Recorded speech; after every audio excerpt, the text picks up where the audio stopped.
Bismillahirrahmanirrahim. Assalamualaikum warahmatullahi wabarakatuh. Perkenalkan, nama saya Tri Chandra dengan NIM 22130025,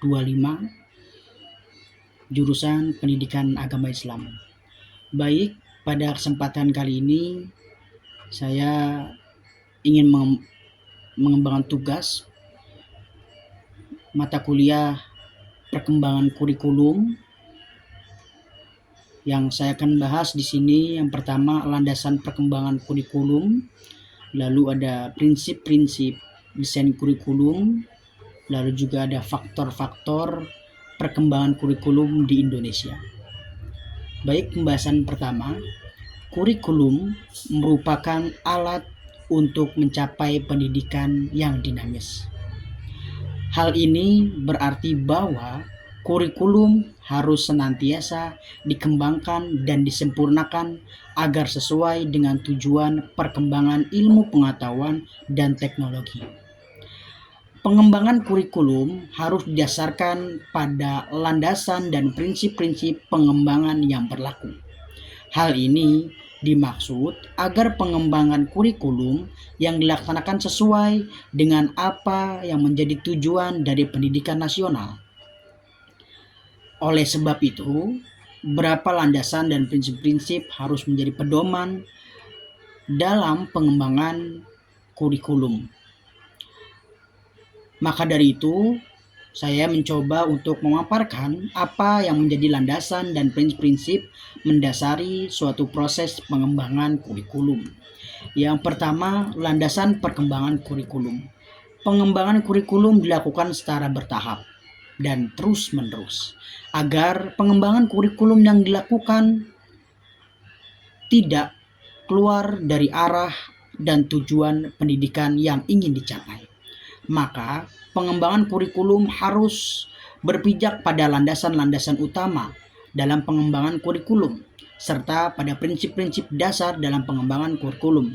Seperti yang telah dijelaskan, pembahasan landasan utama pada pengembangan kurikulum adalah yang pertama landasan filosofis, yang kedua ada landasan psikologis, dan ketiga ada landasan sosial budaya. Sedangkan prinsip-prinsip pengembangan kurikulum dibagi menjadi dua. Yang prinsip utama yaitu prinsip umum dan prinsip khusus. Pengembangan kurikulum yang berdasarkan pada landasan dan prinsip pengembangan kurikulum yang ada diharapkan dapat mencapai apa yang menjadi tujuan pendidikan nasional. Lalu komponen-komponen kurikulum. Komponen-komponen pokok dalam pengembangan kurikulum adalah komponen tujuan, komponen isi atau materi pelajaran, komponen metode atau strategi, dan komponen evaluasi pengalaman belajar yang harus dimiliki oleh siswa. Desain kurikulum diklarifikasikan sebagai hasil modifikasi atau kombinasi tiga kategori. Yang utama yaitu yang pertama desain terpusat mata pelajaran atau subjek atau desain bagaimana pengajaran, kurikulum pengajarannya, bagaimana pelajarannya sesuai dengan tujuan setiap sekolah. Yang kedua ada desain terpusat siswa. Dan yang ketiga ada desain terpusat masalah atau problem. Apa saja prinsip-prinsip dalam kurikulum? Adapun prinsip-prinsip dalam pengembangan kurikulum terbagi menjadi dua. Prinsip umum yang meliputi prinsip relevasi, prinsip fleksibilitas, prinsip kontinuitas, prinsip praktis, dan prinsip aktivitas. Yang kedua, prinsip khusus yang meliputi prinsip penentuan tujuan pendidikan, prinsip pemilihan isi pendidikan. Lalu, faktor pengembangan kurikulum. Salah satu faktor yang mempengaruhi perkembangan kurikulum adalah perkembangan ilmu pengetahuan dan teknologi atau IPTEK. Di era informasi ini, kurikulum semakin dinamis dan harus selalu beradaptasi dengan perubahan yang terjadi.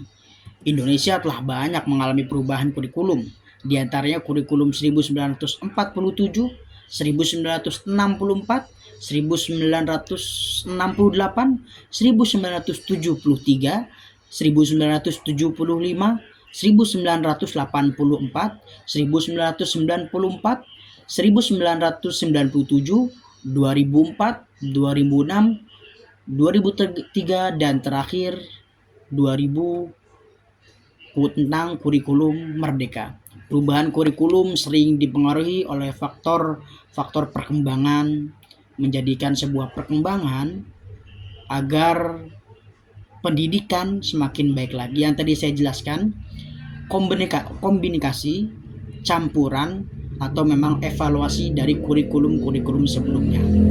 Mungkin itu saja yang bisa saya sampaikan. Kurang lebihnya mohon maaf. Wassalamualaikum warahmatullahi wabarakatuh.